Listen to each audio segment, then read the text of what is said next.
Great things will always have A cheap imitation. ഓരോ Volvo 9600 bus models കാണുമ്പോഴും എനിക്ക് ഈ കോട്ട ഓർമ്മ വരും. പക്ഷേ നമ്മുടെ കോപ്പിയടിക്കാർ അത്ര നിസ്സാരക്കാരൊന്നുമല്ല. അവർക്ക് അത്യാവശ്യം നല്ല ഫാൻ ബേസും നല്ല സെയിൽസും ഉണ്ട്. And people often calls them as പാവങ്ങളുടെ വോൾവോ എന്നൊക്കെ. വോൾവോയുടെ നിങ്ങൾ ഈ വീഡിയോ കാണുന്ന വണ്ടി 9600 മോഡൽ ശ്യാമോളി പരിവാഹൻ്റെ ബംഗളൂരു കൊച്ചി റൂട്ടിൽ സർവീസ് നടത്തുന്ന ഒരു ബസ്സാണ്. കുറച്ചുകൂടെ സ്പെസിഫിക് ആയിട്ട് പറഞ്ഞാൽ ഒരു ട്രൈ ആക്സിൽ ബസ്. ആക്ച്വലി ഞാൻ ഈ മൾട്ടി ആക്സിലിൽ വരണം ട്രൈ ആക്സിൽ എന്ന് പറഞ്ഞാൽ ഒരു കാരണമുണ്ട്. എൻ്റെ ഒരു അനുമാനത്തിൽ എല്ലാ ബസ്സും മൾട്ടി ആക്സിലാണ്. അതിപ്പോൾ 2 ആക്സിലാണെങ്കിൽ നമ്മൾ ബൈ ആക്സിൽ എന്ന് വിളിക്കുക, 3 ആക്സിലാണെങ്കിൽ ട്രൈ ആക്സിൽ എന്ന് വിളിക്കുക. അതിൽ എന്താ നിങ്ങളുടെ അഭിപ്രായം? ശരിക്കും അങ്ങനെയല്ലേ വിളിക്കപ്പെടേണ്ടത്?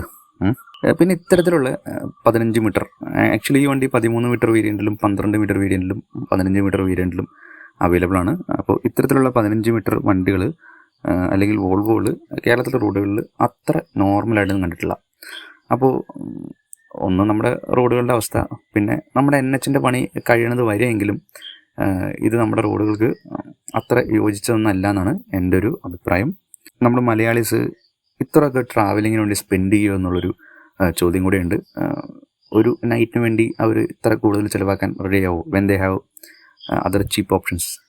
ചീപ്പ് ഓപ്ഷൻസ് എന്ന് പറയുമ്പോൾ നേരത്തെ പറഞ്ഞ ചീപ്പ് ഇമിറ്റേഷൻസ് വരെ ഉള്ളപ്പോൾ, അല്ലെങ്കിൽ ഒറിജിനലിനേക്കാളും കൂടുതൽ കംഫർട്ട് വരെ അതിന് കിട്ടുന്നുണ്ടെന്ന് പറയപ്പെടുമ്പോൾ അത്തരത്തിലുള്ള മോഡൽസിന് വേണ്ടി ഈ ഒറിജിനലിനെ അവർ സെലക്ട് ചെയ്യുമോ അല്ലെങ്കിൽ നമ്മൾ സെലക്ട് ചെയ്യുമോ? എന്താണ് നിങ്ങളുടെ അഭിപ്രായം?